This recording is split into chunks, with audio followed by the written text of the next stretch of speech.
Hey everyone, Anthony here, and in this video, I'm going to be talking about how I edit my Instagram photos. For this video, I will be using Lightroom CC just because it is a pretty standard editor, but I do want to stress that you do not necessarily need Lightroom in order to achieve similar results. There are tons of free editors out there. One that I recommend and that I've used a little bit is called Polar. It's free, at least most of it, and it does have a lot of the same features that Lightroom does, so if you don't have Lightroom, I definitely recommend that you check it out. But without any further ado, let's get into the tutorial. Alright, here we are in Lightroom, and I'm going to start with this photograph of my beautiful face. Now, I don't know if you noticed, but this photograph needs quite a bit of work. You know, it's dark, a little too warm, but it does have potential. And if you follow me on Instagram, you might already know what the final result looks like, and I will throw it up for you right now. So the question is, how do we get to that point? Well, let's start with the most obvious issue.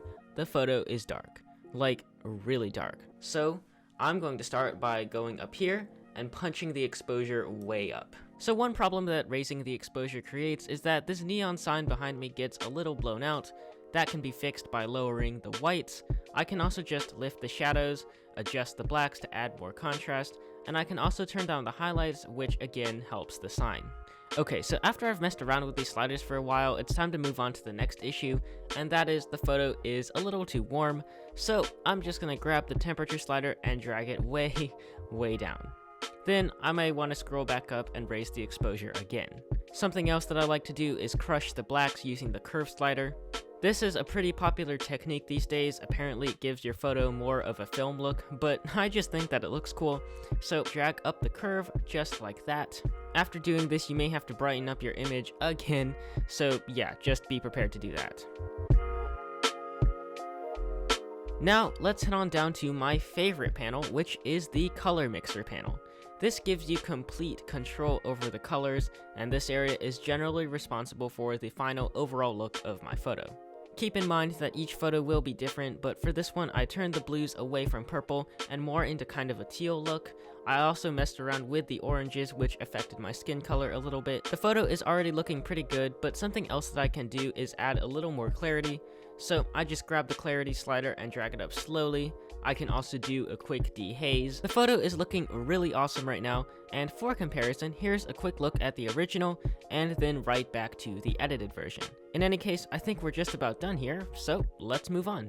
The thing that I like about Lightroom is that it's exactly the same on mobile. It works just as fast, and all of your photos are synced with every device that you have Lightroom installed on. So if I shoot photos with my phone, I can edit them right away. I don't need to wait till I'm at my computer, but I can still pick up there later if I need to, so that is pretty cool.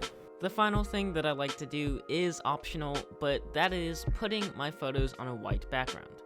There's no real reason to do this other than it looks fancy on your grid, assuming dark mode is off of course, but I like to do it, so hey.